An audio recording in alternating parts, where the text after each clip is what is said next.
Hey everyone, this is Dr. Collins. Apologies for the very boomer-esque upward angle. I'm sitting on my couch and didn't really want to move. I'm just doing this video quickly to walk you through last week's lab assignment. A couple of you seem to have trouble with recoding that race variable, which is an important tool to have. So I want to walk you through that, and I'll walk you through the rest just to kind of talk you through the interpretation as well. All right, so let's go ahead and take a look. First things first, right? We have that race variable. I've already renamed it race. Okay, so if you take a look at the values there, what you'll see is that the race variable is coded as -9 is missing, and 1 through 6 are your variable values. 1 is white non-Hispanic. So basically, what you need to do is you need to create one where 1 becomes 0, 2 through 6 become 1, and then -9 stays missing. Okay, so let's go ahead and do that. I've already created one called POC, so I'm going to rename this one something different. So we go to recode into different values, into different variables rather, and we're going to label this one. I'm just going to label it POC2. Is R a person of color? Change all the new values. So we know 1 was white. That's going to become 0 here. So we're going to add that. Then we're going to make sure that we take care of those missings. Then we can just do all other values become 1. Okay, so what this will do is look at the order, right? Ones will become zeros, missings will become missing, so those -9s will stay missing, and then everything else will be a 1. So 2 through 6 will be a 1. Okay, so we'll go okay. There we go. So once we've done that, we have that new variable down here. POC2, we're going to get rid of the decimals. We're going to relabel this 0, 0 white, add 1, 1 person of color, add. Okay. Okay. So once we've done that, now we can do our t-tests. All right, so we go to Analyze, Compare Means, Independent Samples t-test. Okay, and the one that we did was Christians. So we move that over here. We find the variable that I just created. Goes to grouping. We define the groups. The two groups are 0 and 1. Okay. Notice what we could do here, if we wanted to compare whites with, say, black respondents, we could use the original race variable, right? And there we would simply use our categories as 1 and 2. 1 means white, 2 means black. So if you just wanted to compare white and black, you could just use the original race variable, okay?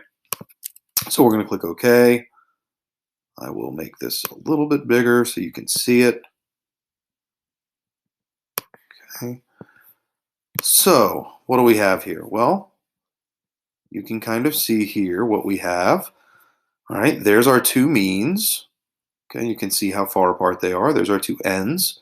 Standard error of the mean, which again is just standard deviation divided by the square root of n for each of those two rows. Now, weird thing that I mentioned briefly in the t-test video, this thing here tells us which row to use. Okay, that's really all it does. We're almost always just going to ignore this one. Okay, it's not necessary to do it, but we're going to ignore that one. All right, so we're just going to look across this first row here.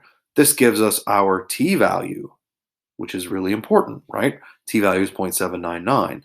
There's the degrees of freedom. There's the mean difference, which is just 76.04 minus 75.35 is 0.691. Significance, 0.424. That's your p-value, all right? That's way greater than 0.05. You don't even need to look at critical values, okay? A lot of you did that. You don't need to. It tells us the significance right there.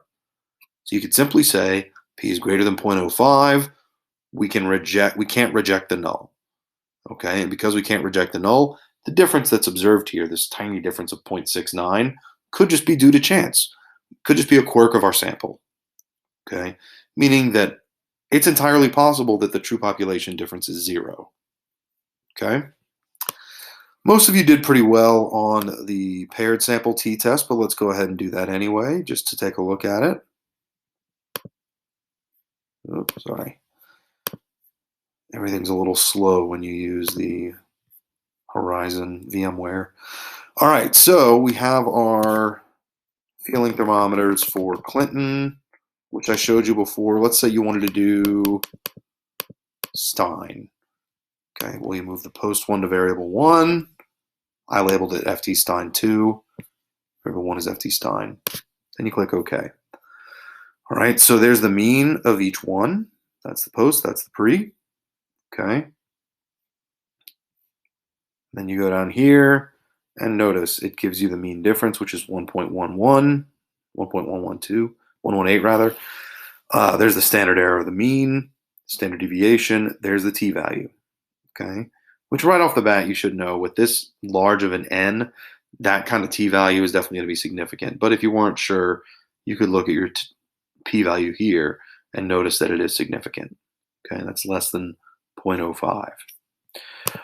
All right, the last one, which is a little bit trickier. A lot of you really wanted to go in and do that non-parametric test. Okay, so, oops, sorry, wrong one. So the non-parametric test, that's only if you're using the goodness of fit chi-square, which we're not doing. Okay, so the voting is a duty thing. You could do that and just go okay, right? And it would say, all right, you have 1, 2, 3, 4, 5, 1, 2, 3, 4, 5, 6, 7 possible responses. All right, so you could end up with, 7 different possible responses. The total n divided by 7 is 524.9.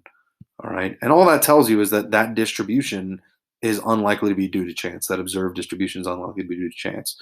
Instead, what I wanted you to do was to go to descriptives and do the test of independence.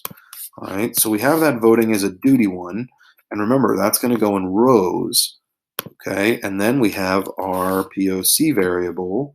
That's going to go to columns. Then we go to cells, we do column totals, continue, statistics, chi-square. And that'll give us the chi-square test of independence. So here you go. Here's what it looks like. Okay, here is each of the percentages for each of these. So for instance, 21% of people of color in this sample feel very strongly that it's a choice. 35% feel very strongly that it's a duty. Contrast that with 19.9 and 33.7% for whites, respectively.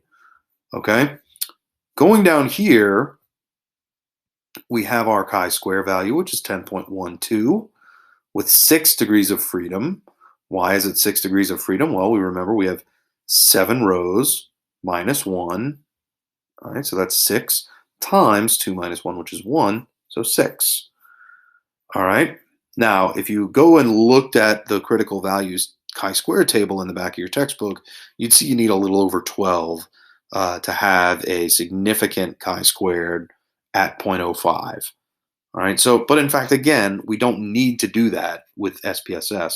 SPSS tells us right here exactly what the p-value is. It's 0.12. Okay, so again, the checking the textbook critical value stuff is nice and it's useful when you're actually calculating things. But honestly, I'd rather just see what the actual p-value is. All right, I typically prefer to see the actual p-value in a lot of these tests. All right, one way to do that is to just look at what SPSS gives you. And of course, the other way is to use that Vassar stats site that I referenced in the reading a z-table or t-table video. Okay, so if you have any questions, obviously feel free to email me. I'm not doing fancy intro or outro for this one, but there you go. Okay, all right. Thank you all so much, and I will see you later. Bye.